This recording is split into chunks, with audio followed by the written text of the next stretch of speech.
Hi everyone, I'm talking with Aimee, and Aimee is a client who I saw on Sunday. We were at the Lippy Ladies lunch and we were talking and realized that there wasn't a lot of information out there for people who are stage one, who might not necessarily see themselves in the pictures that are online or in the descriptions that are online that are more geared towards people who are stage two or stage three. And it can be a little bit tricky to sort of see yourself as this is what I have, particularly somebody like Aimee who is fit and healthy and is a nutritionist. So, is doing all of the right things. So I'm going to ask Aimee a few questions. So when did you first feel or notice that your legs were different to other people's? Okay, I was 14 when I clearly remember standing in front of the mirror with my mother and asking her, why did I have cellulite on my knees? And she turned around and she really couldn't give me an answer and just told me that that's the way my body was. And it was just that I noticed compared to my other friends, like I was skinny, but none of my other friends had cellulite. None of my other friends had these chubby knees. And even though my legs were thin, they just looked different to all my other friends. And how were the rest of your family as you got a little bit older? I don't have anyone else as like in my family that has lipedema. And my sister, I have one sister and she is, has beautiful legs, or what the world perceives to be beautiful. So they have always said to me that I have legs and arms that look like someone has stuck Play-Doh on top of them. So it was just, I have four brothers. It's always just been a joke in my family. And, that's kind of, we have banter going back and forth, but that was always something that I, would get picked on about. Okay, so when did you first hear the term lipedema? Okay, so for me, it was many, many, many years later. So I definitely started to get it during puberty when I was 12, now that I can look back on that. But I didn't hear it until I was 32. So, that's 20 years later, 18 years after I noticed that my legs looked a little bit different. And it was actually because I was obsessed with people's legs and I had always tried to get rid of cellulite because I didn't know I had this, condition. And I was actually in a nutrition practitioner group and I just started searching cellulite treatments because I kind of thought, hang on, maybe some, other nutritionist or naturopath has like a protocol for cellulite. And someone had commented on one of the posts, have you ruled out lipedema? And I kind of went, oh, hang on, I better save that. I didn't look it up. I just put it in the back of my mind. And then it wasn't until 6 months later that I was diagnosed. And that's when I kind of knew. And who diagnosed you officially? What kind of person did you see? It was a vascular surgeon who also does do the liposuction now, the surgeries.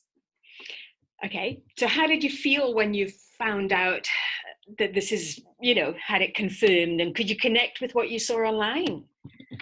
Well, when I was first diagnosed, I cried for a whole month. Like I literally was so overwhelmed, and I felt I think it was a little bit different for me as well compared to a lot of other women.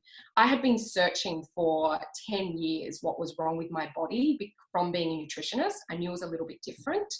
But then being told that I have something that's incurable, I just didn't know where to go with that. Like, what do I do now? Like, there's no foods that can cure me now. So that's where I felt really kind of lost.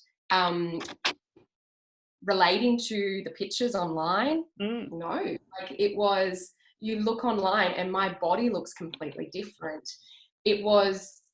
I had to do a lot of research and I looked and was able to read things, and even some of the symptoms, don't relate to me. But I think for me, being a nutritionist and, having to kind of deal with conditions and, you know, things on a day-to-day basis, I really had a gut feeling that I had it. The people who really couldn't relate to the pictures was my husband and friends. When I was like, hey, I actually think I've worked out what's wrong with me, and I would show them, they were like, Aimee, your body does not look like that. Yeah. So that was where it was really hard. And what about have you told your GP and all of your other sort of medical team? How have they taken that? I haven't really. At first I didn't, because I did have this I felt like there was this stigma, because as a stage 1 girl, you kind of you feel a little bit silly in a way, because you're out there saying, hey, I have this fat disease, but, you know, people looked at me and were like, Aimee, come on, you know. So it took me a while to kind of get past that. And my naturopath, I see a naturopath once a year, and I was able to talk to her straight away. I see her once a year, and she actually has a degree in biochemistry. So it was really cool to go through, you know, on a different level with her and work out things that we knew was going on in my body, but could this be related to lipedema? Being a nutritionist, I don't really see a GP very often, unless it's, you know, for a pap smear or things like that. Mm-hmm. But I recently went to get request some blood tests, and she told me no. And so she was only young, and because I don't see a regular one, I told her the reasons behind, and I said, you should really look this up, because you're going to get a lot of women come through that could have this condition. And she just kind of turned around and said to me, oh, I might do that. And I was furious, because it didn't break my heart for me, because, you know, but for so many women that do not know what's going on, who walk through her door, that to me is totally heartbreaking, that she wasn't interested in, you know, in learning. Yeah, unfortunately, that's way too common. Yeah. Anyway, so what do you do now that you know and you've adjusted? What do you do to look after yourself? Okay, so physically, I will do yoga. I feel like yoga is a really big part of kind of connecting your mind to your body, and it's great for the lymphatic system. Yeah. I will do weights, which is not, you know, for everyone, especially the later stages, you know, due to mobility or pain. But for me, it works for my body. Emotionally and mentally, this last year, I've really been working on body love. And that is a huge, huge part. And connecting with the community, finding your community. And for me, helping other people, like that is something that really fills my heart and makes me feel happy. So yeah, that's definitely has had a huge impact on me emotionally. So that then leads nicely into, tell me about your Facebook group. Yeah, so when I first was diagnosed, I was, you know, recommended to go and join some Facebook groups, and I did that. And I don't want to sound negative in any way, because there's so many great Facebook groups out there. But being stage 1, I kind of didn't feel accepted by the skinny girls in real life, and then I didn't feel accepted by the later stage girls in the Facebook groups. So it was really hard for me to find my community.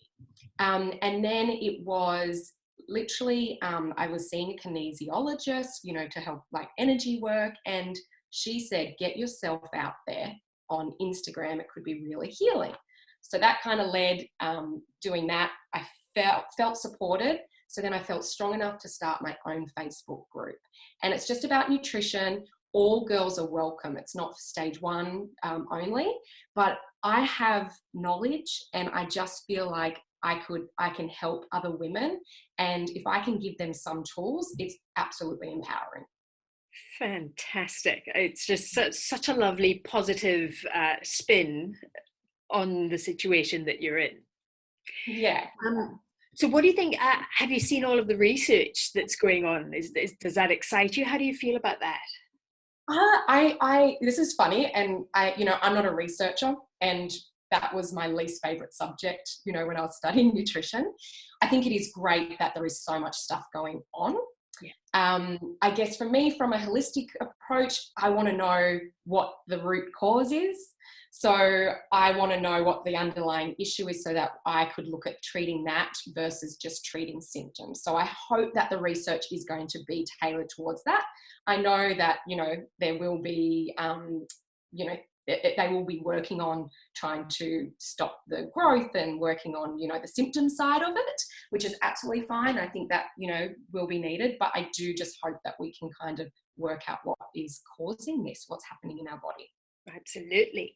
And what would you like to say to someone who's newly diagnosed, stage 1, and just at the start and going, what would you say to them? I would say, take a step back, breathe. It's okay to have these feelings. Take them all in, because that's a part of the healing process.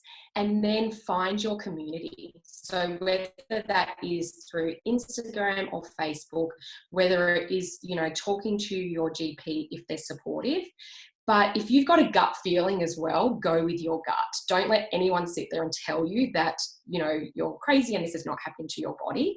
And I would just say that if something or someone is not making you happy, whether it's in, Instagram or Facebook, remove yourself from that, because, it is really important that we surround ourselves with people that make us feel good. And my number one advice, seek help, speak to a counselor, see a nutritionist. Like, you are worth it. So, that is definitely my advice. Fantastic. Well, thank you for all of that. And good luck with your group. It's a fantastic idea. Thank you. It was so good talking to you, Lisa. And you. All right, talk soon. All right. Bye.